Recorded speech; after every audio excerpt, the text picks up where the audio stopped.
आइए आपको एक देखते हैं हम लोग, आइए सिस्टम देखते हैं। अगर पूरी वर्ल्ड को देखा जाए, हमारी लाइफ को देखा जाए, तो तीन सिस्टम यहाँ काम कर रहे हैं। एक तो यूनिवर्सल सिस्टम, यूनिवर्सल सिस्टम जो पूरी यूनिवर्स को चला रहा है वो यूनिवर्सल सिस्टम हो गया। उसके बाद हम हैं इंडिविजुअलिस्ट सिस्टम, हर एक आदमी इंडिविजुअलिस्टिक सिस्टम, उसकी बॉडी, उसकी ब्रेन फाइल, उसके जो भी है वो इंडिविजुअलिस्टिक सिस्टम हो गया। उसके बाद ये इंडिविजुअलिस्टिक मिल के एक वर्ल्ड सिस्टम क्रिएट कर रहे हैं। तो तीन सिस्टम है यहाँ पे, यूनिवर्सल सिस्टम, इंडिविजुअलिस्टिक सिस्टम और वर्ल्ड सिस्टम।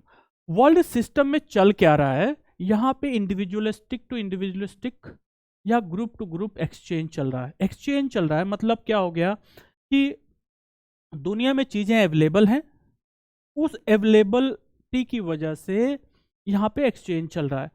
तो दो चीज़ें में एक्सचेंज चल रहा है। कुछ चीज़ें यूनिवर्सल सिस्टम ने आपको फ्री ऑफ कॉस्ट दिया है, एट फ्री ऑफ कॉस्ट दिया है, आपको कुछ ज़्यादा नहीं करना है उसको, जैसे ऑक्सीजन हो गया, पानी हो गया, सनलाइट हो गया, अर्थ आपको चारों तरफ घुमा रही है।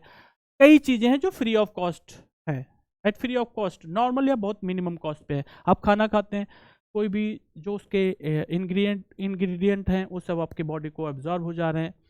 कई चीज़ें आपको कुछ नहीं करना पड़ रहा है, आप आंखों से देख रहे हैं। मतलब कई ऐसी चीज़ें हैं जो एट फ्री ऑफ कॉस्ट हैं, बस आप उनको थोड़ी मिनिमम कॉस्ट पे आप अवेलेबल है आपके लिए।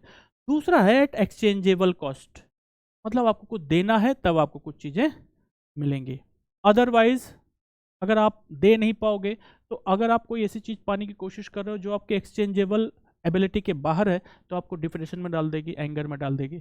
इसलिए हमेशा कोशिश करना चाहिए कि वो आपके एक्सचेंजेबल फील्ड में हो, जो आपके लिए इजीली अवेलेबल हो, तो आपके लिए वो बेटर होगी। अगर वो फील्ड ऑफ अवेलेबिलिटी के बाहर है तो आपके लिए वो डेंजरस चीज़ है, उसको आप कोशिश मत करिए। हमेशा अपनी एक्सचेंजेबिलिटी बढ़ाइए, कंट्रीब्यूशनल फील्ड बढ़ाइए, अवेलेबिलिटी फील्ड बढ़ाइए, जिससे आपकी लाइफ सही रहे। तो बढ़ाना कैसे है आपकी field of availability, field of contribution कैसे बढ़ाया जाए, इसके लिए थोड़ा सा बात करते हैं। बढ़ाने के लिए आपके पास कौन कौन से ऑप्शंस अवेलेबल हैं। आपके पास इस दुनिया में कुछ भी कंट्रीब्यूट करने के केवल 5 तरीके हैं। पहला तरीका है flow with the system. Flow with the system मतलब क्या हो गया कि आप जिस घर में पैदा हुए हैं, जिस परिवार में पैदा हुए हैं, जो लोग उस घर के लोग कर रहे हैं वही आप भी करने लगो, इसे कहते हैं फ्लो विद द सिस्टम। बहुत ज़्यादा कोशिश मत करिए, उन्हीं के साथ लग जाइए आप, और जो वो कर रहे हैं वही आप भी करने लगिए। तो इसमें स्ट्रगल कम होगा और आपको प्रॉब्लम कम आएंगी, क्योंकि आपको सपोर्ट सिस्टम स्ट्रांग मिल जाएगा, क्योंकि घर वाले पहले से उसमें एक सिस्टम बना के रखे हैं। इसे कहते हैं फ्लो विद द सिस्टम। लेकिन अगर आप चाहते हो कि वो आपको पसंद नहीं आ रहा है, आप चाहते हो कि कुछ और करना, तो एक अगला सिस्टम है पासिंग द सिस्टम। ये दुनिया ने एक सिस्टम बना रखा है। आपको डॉक्टर बनना है तो उसके लिए एक सिस्टम है, आपको इंजीनियर बनना है तो उसके लिए एक सिस्टम है, आपको जो कुछ बनना है उसके लिए एक सिस्टम है। तो उसको आप पास करिए, उसके क्राइटेरिया को पास करिए, जो जो ज़रूरी है उसको करिए, और पास कर जाएंगे तो आपको चीज़ें वो मिल जाएगी। आप वो करेंगे तो आपकी फील्ड ऑफ एक्सचेंजेबिलिटी बढ़ जाएगी, कंट्रीब्यूशन फील्ड बढ़ जाएगी।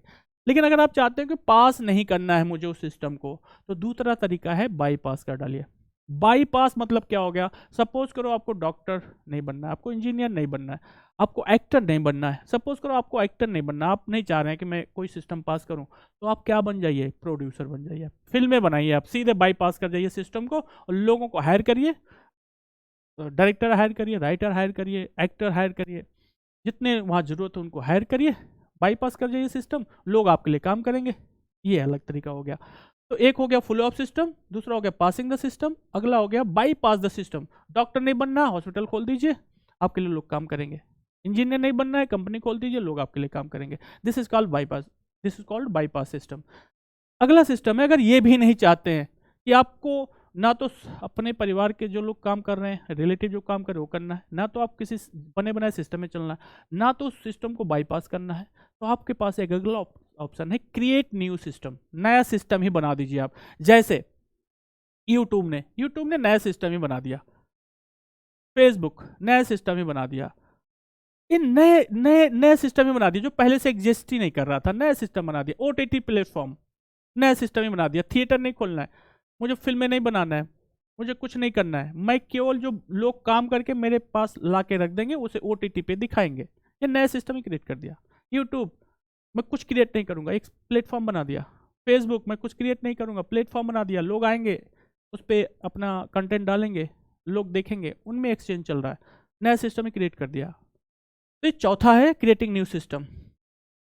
और सबसे लास्ट है एक्सेप्टिंग एज इट इज। अगर आपको कुछ नहीं करना है तो सबसे लास्ट ऑप्शन है कि मैं कुछ नहीं करूंगा, जो है खाना मिले मिले, ना मिले तो ना मिले, कपड़ा मिले मिले, ना मिले कोई बात नहीं, एक्सेप्टिंग एज इट इज, मैं कुछ नहीं करूंगा, ना तो फॉलो विद द सिस्टम, ना पासिंग द सिस्टम, ना बाई पासिंग सिस्टम, ना क्रिएटिंग न्यू सिस्टम, और ना तो कुछ और करना। मैं जैसा हूं, खाना मिले तो सही है, ना मिले तो सही है, जो है एज इट इज एक्सेप्ट कर लेना। तो इसके अलावा कोई ऑप्शन है नहीं। तो ये चार ऑप्शन आपको एक्शन लेने के लिए कहता है, पांचवा ऑप्शन आपको कहता है कि सरेंडर कर जाइए, जैसा है वैसा है।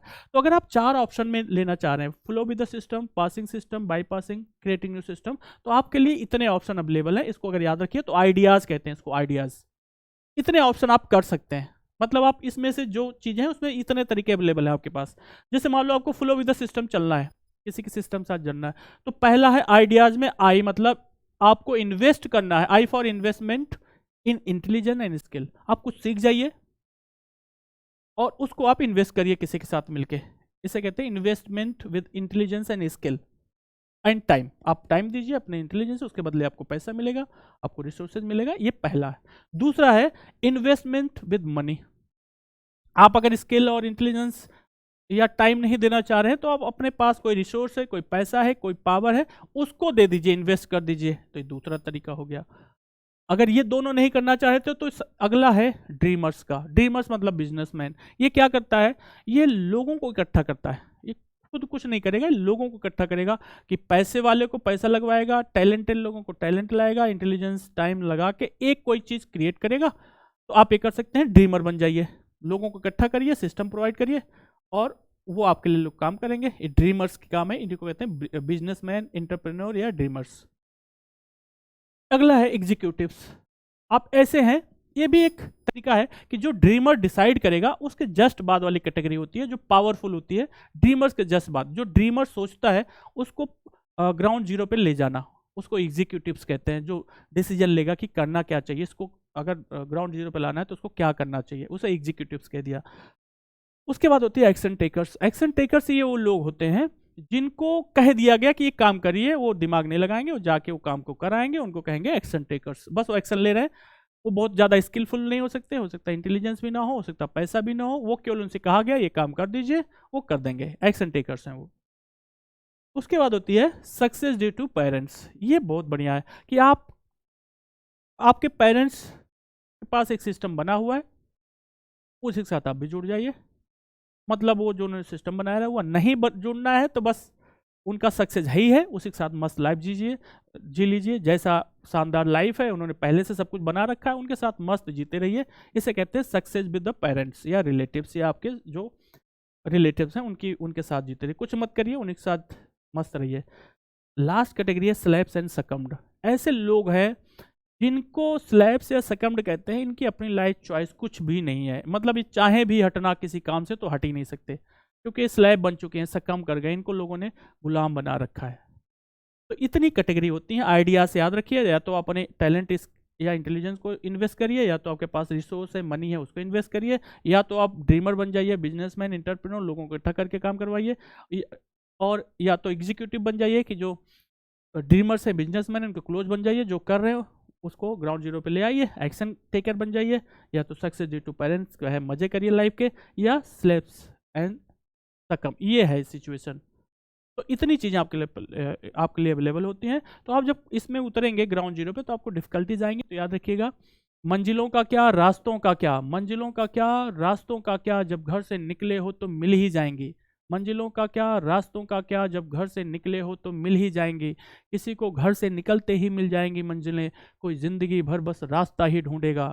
किसी को घर से निकलते ही मिल जाएंगी मंजिलें, कोई जिंदगी भर बस रास्ता ही ढूंढेगा। कायदा कानून नियम भक्ति होता है भक्तों के लिए, कायदे कानून नियम भक्ति होता है भक्तों के लिए, भगवान तो अपनी दुनिया खुद बनाएगा। Thank you.